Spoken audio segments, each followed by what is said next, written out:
Welcome back to Your Stable Friend. I'm David. I'm Nina. Hi, David. Hello. What are we going to talk about? Let's talk about something taboo. Well, we're kind of on a roll here. I think we got some good topics, so let's what do you have in mind? I don't know. What do you have in mind? What could we talk about that might be something that people would be afraid to talk about? We've already covered some good topics. I don't have it on the top of my head. Let's talk about forceful equipment, because that's really something that people seem to have a lot of misunderstanding about. Do you know what hobbles are? No. Okay. Yes, I love this because this is going to be so I organic, people. I haven't even heard of it. He's never heard about what hobbles are. I've heard of the bit, I've heard of the spur. Okay, so what if I told you that there was a piece of equipment that tied the horse's two back legs together? I saw that at a camel auction, so the camels don't run away. Is that it? Yes, that is it. I was on YouTube, yeah. Okay. Yes, that's it. So what is the first thing that you feel when I tell you? Oh, it's disgusting. Okay, so here, David's as close to a layman as we're gonna get. And what was the word that you used? Disgusting. Okay. Anybody that I've told that is a layman who doesn't understand what they are, that's the first thing they say. They say, what? Oh my God, that's horrible. Yeah. Isn't that like some weird S&M thing? I'm like, They don't do it with horses, do they? they do it with the horses. That's what I'm saying. At the racetrack? They do it generally. No, not. It's something that a certain sect of trainers from a certain type of training culture, a couple of them, feel that it is very important to hobble train a horse. What? And here's why. Here's the thinking. It teaches the horse that it's okay to stand still, so if they're in an accident and get themselves stuck in a fence, that they won't freak out. Okay? I get that, but that doesn't make much sense. I have had so many horses come through here. Mine, school horses, boarding horses, lease horses. Not any one horse that I've ever had here in the 30 years that I've been doing boarding and training has ever been hobble trained. We've never had a horse that's hobble trained. And I have never had one freak out and kill themselves because they got stuck on a fence or stuck anywhere. My horse Speedy waited for me once. He was trying to go somewhere on the property and got stuck in a tree. He waited there for me for I don't know how long. So was looking all over for him, So... calling him. He's just sitting there. Finally, I found him behind the barn in the weirdest spot, And he was stuck in this tree. He couldn't go forward, and he couldn't turn around. It was too narrow. So he was stuck. And he waited there. He just waited, didn't freak out. He wasn't yelling? No, you could tell he was just standing there waiting. So he and I together started breaking, it was kind of a deadish, dried up tree. We both began breaking sticks off. I started, and then he started too. He learned from you. He saw me breaking the sticks. He began to grab pieces of the tree, and within a moment, we'd made him a little archway, and he could walk right out. I've had horses get cast, which is what means when they get their legs stuck underneath the fence. Just lie there and wait until the person comes to help them. Man, And none of them were hobble trained. To me, I think it's more dangerous to put a horse in a pair of hobbles. Much more dangerous. When the horses first get them on, of course they freak out. Why would that be so upsetting to a horse to have their legs tied together? They're prey animals, and that's their escape mechanism. So if they don't have their way to... Yes, David, A+, gold stars for you. That is a prey animal. The one thing that he has going for him that makes him feel safe in this life is that he knows he can run away. And you take that away from him, and you take away the one thing that makes him feel that he has some control in his environment. That's so traumatic. They know, they've been around for thousands of years. They have great survival instincts. They know at a certain point not to struggle anymore. They don't need a pair of hobbles to tell them you shouldn't struggle. They get to a certain point where they've worn themselves out. They're on the earth. They know. Yes, they're. How do you think they survived? This is a huge, heavy, thick animal on four spindly little legs.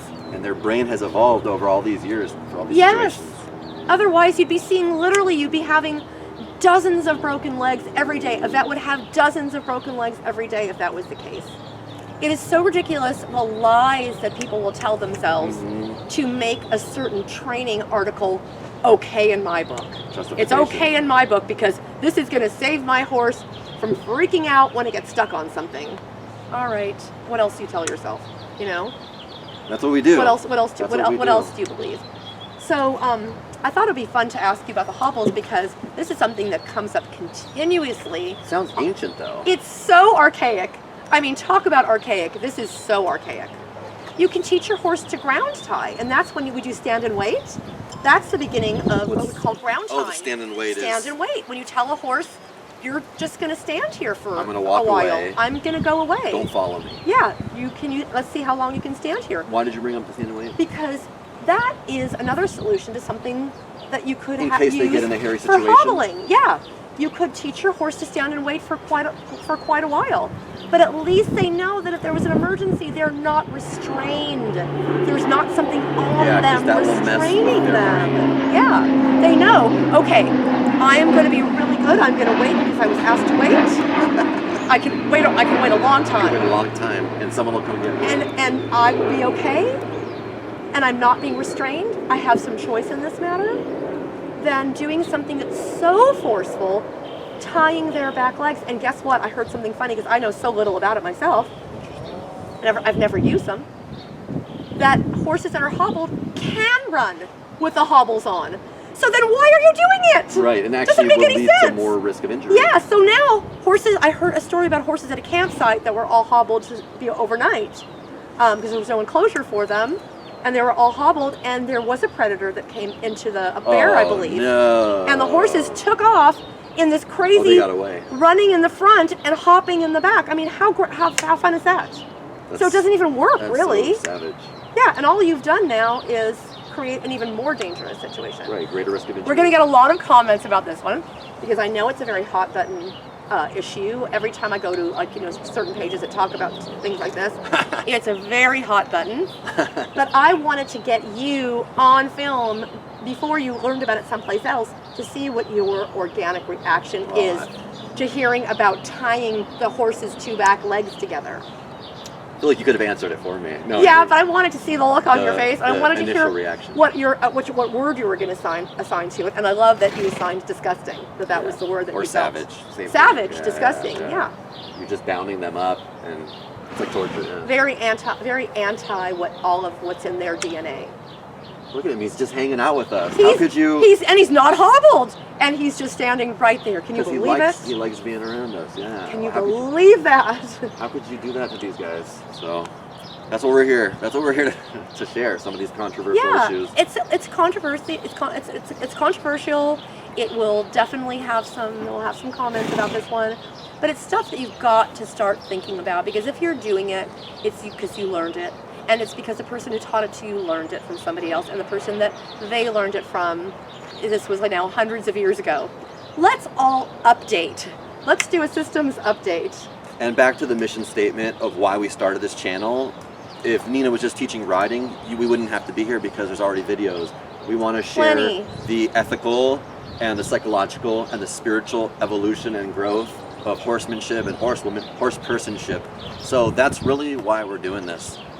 Yeah, I love how you just put it sort of into a nutshell. I want to push it forward. Yeah, we have to get everybody on the new wave. Everybody's got to be surfing the new wave.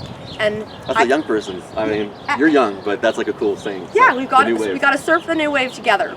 And it's only going to make life better for them, and then in turn it makes life way better for us. You know, equestrians, old-time equestrians, they can be very sad, depressed people. Really? I could have been a very sad, depressed person if I didn't make my change. Oh, because you're around this cruelty. So much cruelty and negativity. Why not do it with so much love and compassion and go home feeling great every day?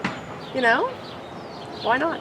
And that's why we're doing these. So we hope you enjoy. Leave a comment. If you hate what we're saying and you think we're that's okay. Evil, let us know. And if you like it and you're part of the wave, let us know. That's okay. I think we will only by having a conversation, you know, with both There's parts. no right, there's no one way, but there's no, well, you know. Yeah, there kind of is. Let's talk about that next time. On the next video. Okay. Thank you. Bye. And thank you. Thank you, Nina. And thank you.